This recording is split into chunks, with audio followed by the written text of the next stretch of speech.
you've previously said that you do see Bitcoin dropping to 12 or 13,000, and if it drops through that support line. 2023년도도 어김없이 마이애미에서 비트코인 최대의 컨퍼런스가 진행되었습니다. 이번 주요 참여 인사에는 마이크로 스트래티지의 마이클 세일러, 스트라이크 CEO 잭 말러, 비트맥스 전 CEO 아서 헤이스 등 다양한 암호화폐 관련 투자자들이 참여하였습니다. 오늘 영상에서는 마이애미 비트코인 컨퍼런스에 참석하신 해외 트레이더 가레스 솔로웨님의 인터뷰 영상을 준비하였습니다. 가레스 솔로웨는 2021년 말부터 비트코인이 20K 이하로 떨어질 것을 주장을 하였고 그의 예측이 맞아 떨어지면서 미국에서 큰 유명세를 얻은 트레이더입니다. 현재도 활발하게 활동을 하고 있고요. 최근 이 가레스 솔로웨님이 보고 있는 비트코인 시장은 어떠한지 해당 영상을 함께 보시죠.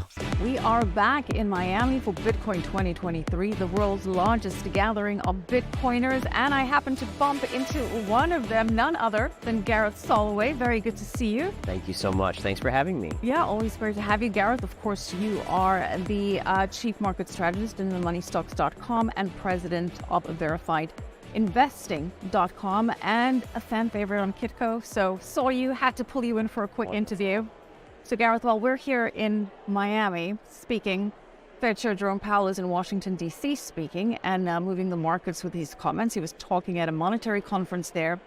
And he said that the stress in the banking system could mean that the Fed would have less work to do, that they won't have to raise interest rates as high, otherwise to slow the economy because of the tightening credit in the banking system. Markets reacting to that. I'm going to read you his exact words here. Fed Chair Powell saying the financial stability tools to help calm conditions in the banking sector, developments there are contributing to tighter credit conditions and are likely to weigh on economic growth, hiring, and inflation. We're speaking on a panel for the monetary policy there. He also said, interestingly enough, that the Fed was committed to bringing inflation down to its 2% goal. Pretty consistent message from Powell there. And reiterated that point, saying failure to get inflation down would not only prolong the pain, but also increase ultimately the social costs of getting back price stability, causing even greater harm for family and businesses. So markets interpreting this as a sign that he's probably going to keep rates as they are, but not hike them that aggressively. What does the interpretation of Gareth Soloway involve? So you're right. So his comments were, he's on the pause path. I think for me, the market has already anticipated that. To me, the biggest comment that he made was that they will wait until inflation comes significantly lower before even thinking about lowering rates. So I think the market, this is where the mispriced market is for me, and why I remain bearish on the equity markets, is that the market has this understanding that as soon as he pauses, that's one step away from cutting rates. And I don't think that's the case. And again, Jerome Powell has said this till he's blue in the face, that he doesn't want to repeat the mistakes of Paul Volcker in the 80s, right? So to me, rates are not going down unless, like he said, unless we get inflation back in the bag. That's 2%. And I don't see that happening for at least a year or two even. But he's not necessarily saying anything new here in terms of his inflation target. I mean, he's been pretty consistent with trying to dissuade markets from expecting any kind of pivot. Right. The problem is the markets don't believe it. And there is good reason for that. There is. Considering, as I like to stress, this is a single. So let's talk Bitcoin. And let's talk Bitcoin regarding the debt ceiling, because there's two scenarios there, right? From a macro perspective. If there is a default, that would probably be a positive signal for Bitcoin. But also, if a resolution is reached, that would mean more money printing, right, which would also be a positive for Bitcoin. How are you reading that on the macro side? And I know you have your technical analysis side as well. So I think a default would be a positive, at least a near-term positive for Bitcoin, right? It would be just like when the banks began to fail and we saw Bitcoin really rocket to the upside. My issue with Bitcoin is that even when we had issues with some of the regionals where they were dropping 50% like 2 weeks ago, Bitcoin actually came down. And to me, that tells me Bitcoin doesn't know what it is yet. Is it a digital gold? Is it a risk asset?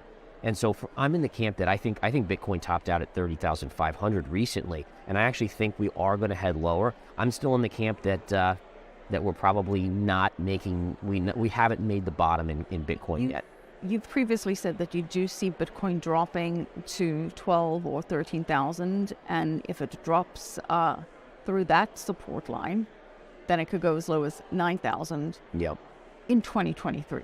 Yeah, so 2023, maybe into 2024, the 9,000 one. But I do think by year end, it's very possible we could see 12 to 13, or at least double bottom at 15.7. What would take Bitcoin then? There's, again, Bitcoin is going through this crazy period where people are just gambling on these coins. And I've said this before, it's when people feel like they can gamble and they can just sell it to someone else higher, and they know deep down there's no utility. That is not a sign of a bottom in a market, like a Bitcoin bull market. It's the sign of a top. And so now if you expand that out and say, okay, Bitcoin is still a risk asset, well, what if the stock market does start to tumble? Where does Bitcoin go? And that's my thesis, is that we will hit a recession. The market doesn't think that the Fed won't come to the rescue. The market and investors are conditioned for now 10, 15 years. Every time there's a hiccup, the Fed prints money. I don't think they do it this time. And that is going to be a shock. It's going to revalue the stock market 20, 30% lower from here, and that will take Bitcoin back down. So what support line are you looking for Bitcoin to break to confirm your 12 to 13 target? Yeah, so on our way down, there's a huge level around 23 to 24,000. If that breaks, you're headed to the 15,700 level, which is your double bottom. And then if that breaks, your next stopping point would be 12 to 13. So I'm very much a trader in that I look at the levels on the charts, and if one level breaks, if support breaks, the likely target is your next support line. And if 12 breaks, 9? Yeah, and to me, 9 is a very intriguing number, because the 10,000 will be max pain. And the markets, there's something about the markets and the psychology of the markets that it makes it so that the market wants to flush the most people out possible. And to me, where would that be? If you ever saw Bitcoin break 10, people would finally panic and throw up. Everyone says, oh, I'd buy 1 million, Bitcoin or whatever. That's nonsense. Panic would set in, and that's usually where bottoms are made.